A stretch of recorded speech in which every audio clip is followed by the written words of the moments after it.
Welcome to the module First Grade Place Value. In this session, we are going to examine the place value concepts related to grades K through 2. Then, we will focus in on the first grade standards for place value. Our expected outcomes for today are to explore the important concepts related to K2 place value, but then really focus in on those first grade place value standards and examine some strategies for instruction. And then lastly, we're going to evaluate resources and determine what is a good resource for teaching place value versus what are some resources that we probably want to steer clear from. Place value has traditionally been a really difficult concept for children, especially children in grades K through 2. Teachers also, they underestimate the complexity of place value because this base 10 system of thinking has been ingrained into everything that we as adults do. Measurement, metric measurement, money, counting, problem solving, pretty much everything with the number system. So why is place value so difficult for children? For the first time, children are being asked to shift their thinking, and now they realize that a number or a numeral has a different value depending on its place within a number. So they're realizing that the position of the numeral matters within the number. They also have to start having this understanding of conservation, that no matter how we represent this quantity, it has the same amount. So a 10 could be 10 ones, but it could also be thought of this group of 10. The next couple of slides will be examining these shifts and thinking a little bit more. Talking more about shifts in thinking. So now students must count groups as if they were individual units. This can be really challenging to students to consider that a group, one group, is now one, when previously just one object is one, or one group is 110. So this is really tricky for students, and also being able to physically count the groups by 10, 20, 30 versus counting the groups by individual units. The next shift is that position matters. So students now have to realize that a numeral can stand for different amounts depending on its position in a number. So if you look at the numbers in orange, they're all 6. However, the 6 in each place has a different value. The only way we can truly get students to understand this is through concrete examples and having the students physically manipulate quantities to be able to see and feel that magnitude or that size of that quantity. We'll be talking about some strategies for instruction related to this concept in a little bit.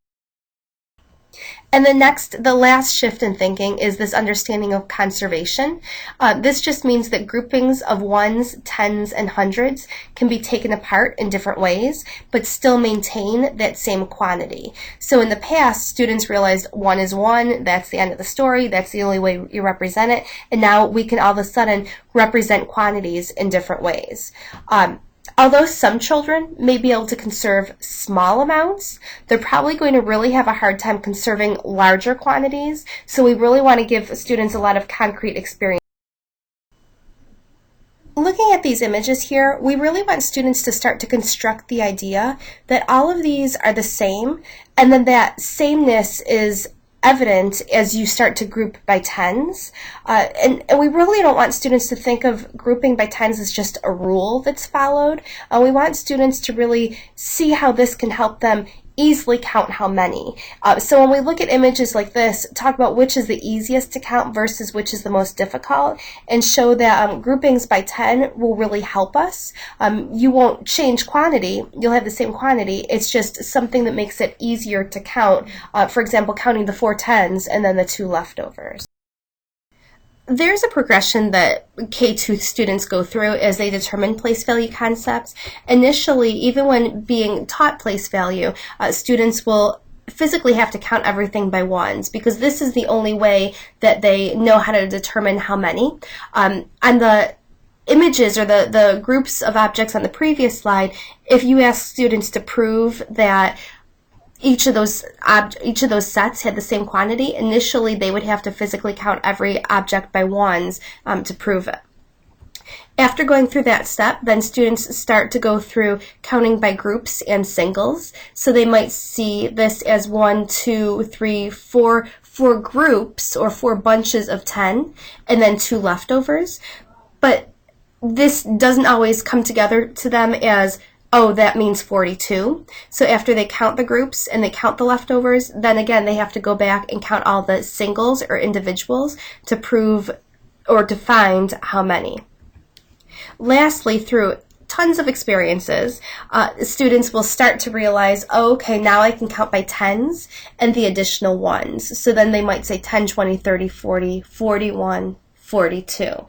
While students may count this way eventually, sometimes they do still need to go back and count by ones just to really prove and make sure that they counted correctly. This is the typical progression that most students go through during place value. One really important concept, which is really at the heart of K2 place value, is the concept of unitizing. In the upcoming slides, we're going to learn that unitizing is probably the most important concept in K2 place value. Unitizing just means that quantities can be arranged in groups, and then those groups can be counted as individual units. Let me give you some examples of what this means. So 5 fingers, 5 individual fingers, can be grouped, and we can call that a hand. We know that a hand has 5 fingers, but we no longer have to say 1, 2, 3, 4, 5 fingers. We can just call it a hand. So if I know that a hand has 5 fingers, I can cover it up, and I still know it has 5 fingers. But for efficiency, I can say one hand. So I could say 1, 2, 3, 4, 5, 6 hands. But if I needed to, I could also say 5, 10, 15, 20, 25, 30 fingers. Another example of this is that 12 eggs can be counted as a dozen or a carton of eggs. So I know that within a dozen or within a carton I have 12, but even when I don't see all 12 and it's covered up into a carton, I still know that there's 12 there. So when I see 3 cartons of eggs, I still know, oh, that's worth 36 eggs. So hopefully you can see how this unitizing relates to base 10 in that even when students don't see the individual units in a 10, they still know that 10 is valued at 10 individual pieces or units, or that 100 is valued as 10 tens or 100 ones. So now let's talk about how does this unitizing relate to the K2 place value standards. In K through 2, there's several standards related to place value, but I wanted to focus in on this yellow standard right here in kindergarten. Here it says, understand that numbers 11 through 19 contain a 10 and leftover ones. This is not yet unitizing at the kindergarten level. All we need to do at the kindergarten level is understand that 11, we can cluster a group of 10 there and have an additional 1, 10 and counting on to 11. The first time that we're really seeing unitizing is at the first grade level, and this says understand that 10 could be thought of a bundle of 10 ones, and we call that a 10. So now instead of thinking about those individual units, we can think about 10 as just a bundle of ones called a 10. To build onto this, at the second grade level, we're going to unitize with that 100 and understand that 100 could be thought of as a bundle of 10 tens, and we call this 100. Just since we're right here, I'm just going to go over a couple other standards related to place value at the first and second grade level. At the first grade level, we're going to understand that the 2 digits of a number represent the amount of tens and ones. And then at the second grade level, we understand that 3 digits of a 3-digit number represent the amounts of hundreds, tens, and ones. And then lastly, we're going to apply the understanding of place value to add and subtract through 100 at first grade and add and subtract through 1,000 at second grade. Another really important issue that we need to discuss when we talk about place value or base 10 concepts at K through 2 are the models that we use as we teach these concepts. A good base 10 model for ones, tens, and 100s or hundreds is proportional. That means that the model is physically 10 times bigger when it represents a 10, or 100 times bigger when it represents 100. So the size of the model is proportional to the value. One example of models that are proportional are those that are groupable. That means that you can physically cluster or group them to make sets of 10 from the singles or sets of hundreds from the tens. So these are physically put together.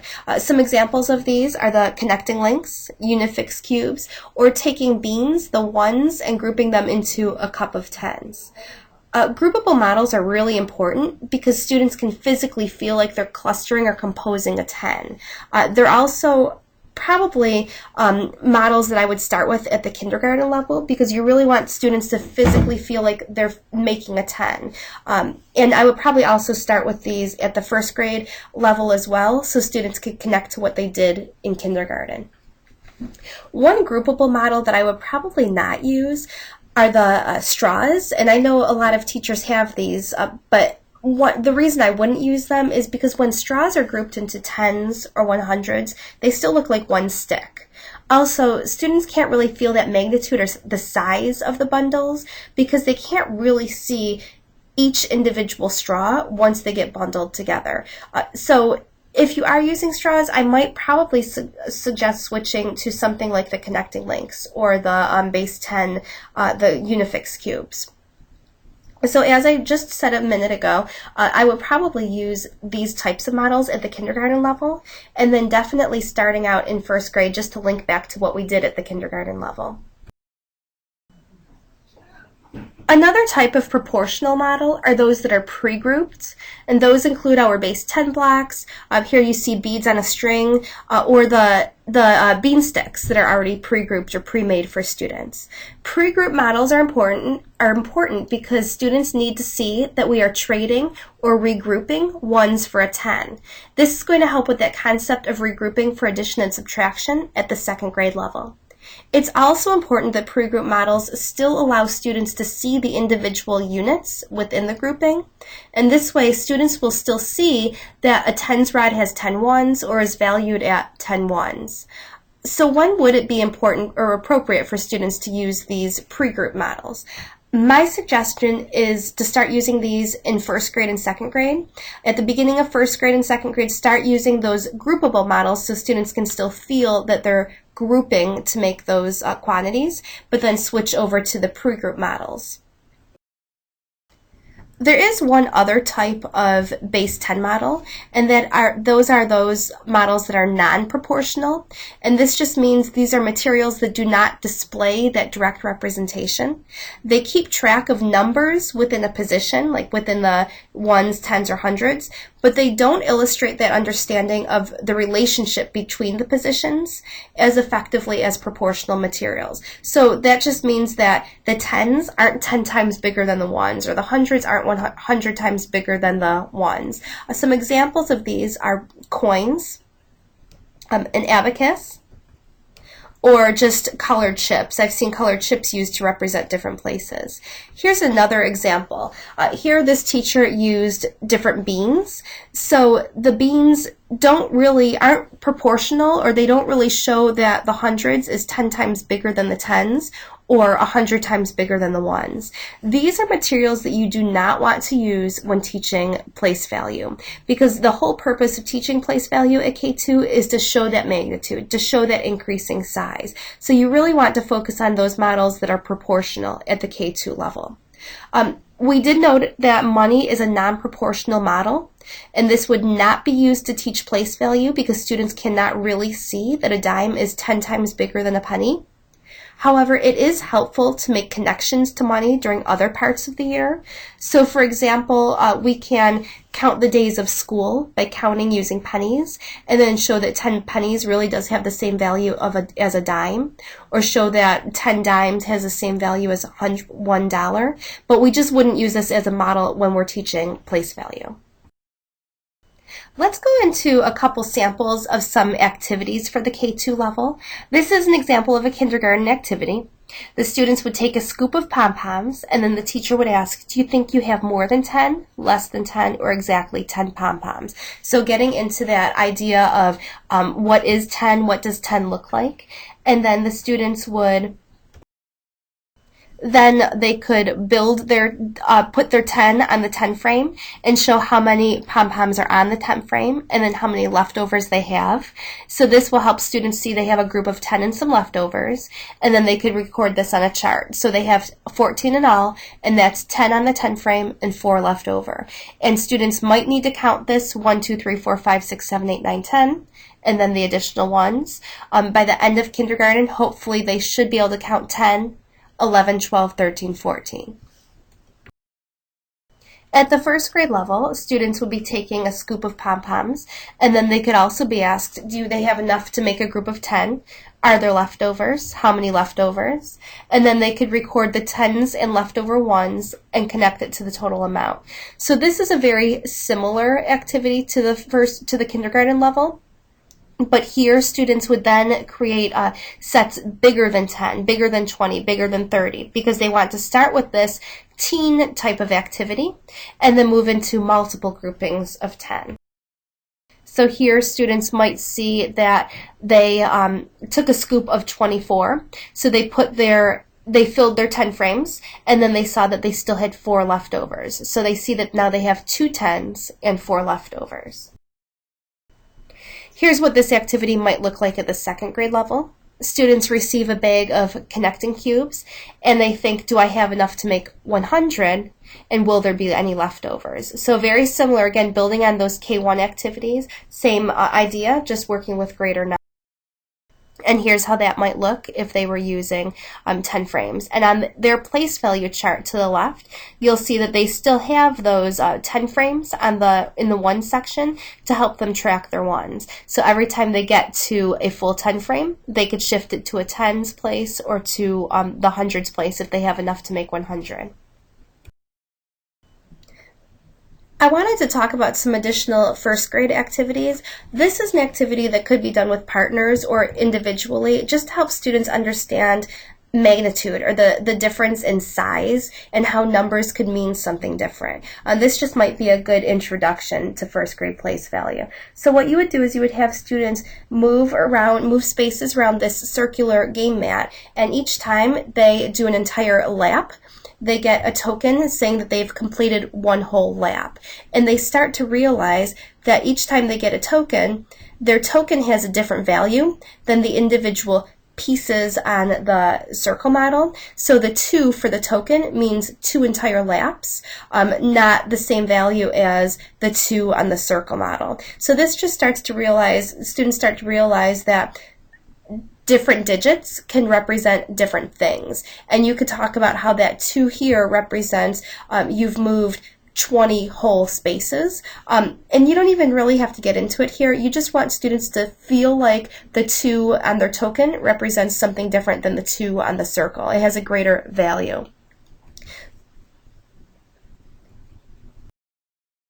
Another example of a first grade activity is to do a daily chart or a daily question. You could do this during calendar math or during your morning meeting, and students would just be asked a yes or no question every day. Each day a different yes or no question. So today we asked, do you have a pet?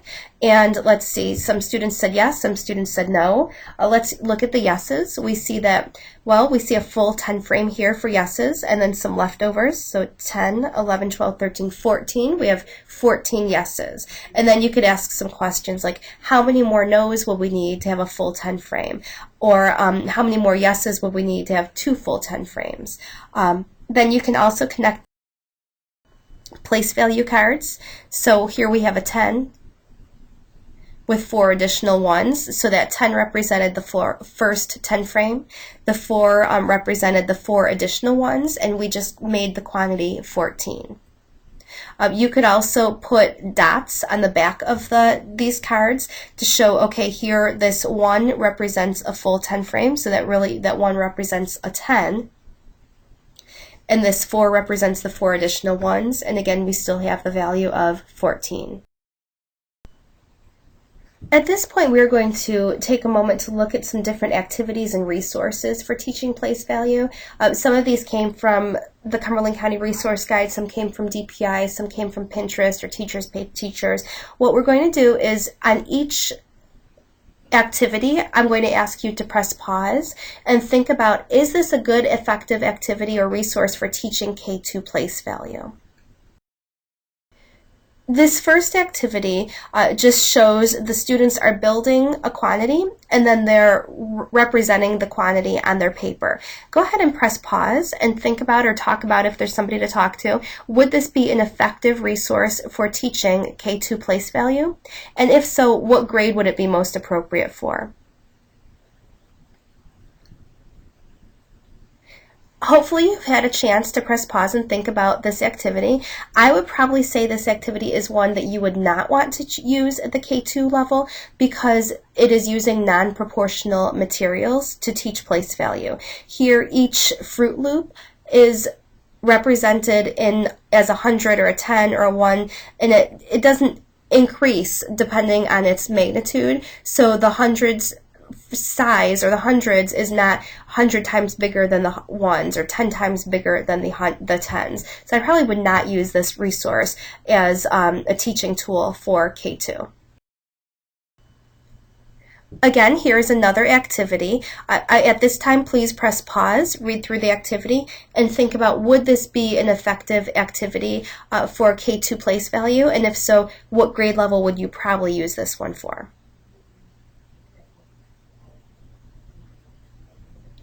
Hopefully you've had a chance to press pause and think about this activity. I would say yes, this one is effective for teaching K2 place value because you're thinking about the magnitude or the size of tens. You're thinking about estimating, do you have enough to make a 10? Do you have leftovers? And how could you represent this numerically? This activity could be for K1 or 2 depending on the quantity in each bag. Here's another activity. Go ahead and you can press pause to look through this activity and think about, would this be an effective resource and for which grade level?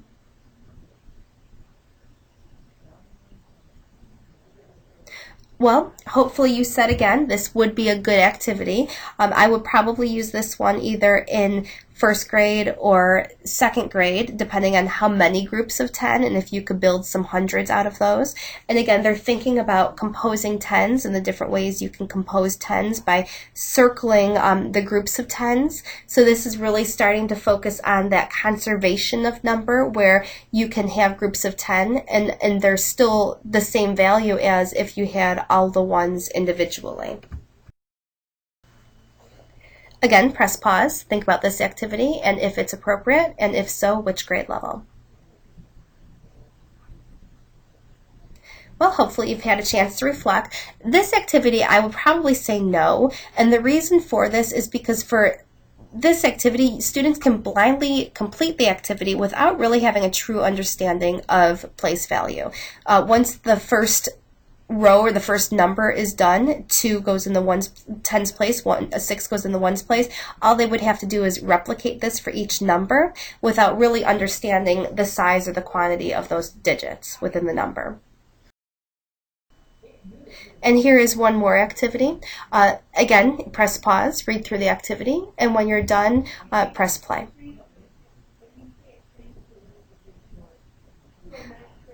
Hopefully you had some time to reflect. I would say that this activity is a good one because the students are really building quantities and grouping them into tens or clustering them into tens using some groupable models, and then thinking about the size or comparing the size between the different towers. So I would say yes, this is a good activity, probably for first grade. Well, thank you for completing today's module on first grade place value. Hopefully this module has given you some good ideas for teaching first grade place value and some good teaching resources. Have a good day.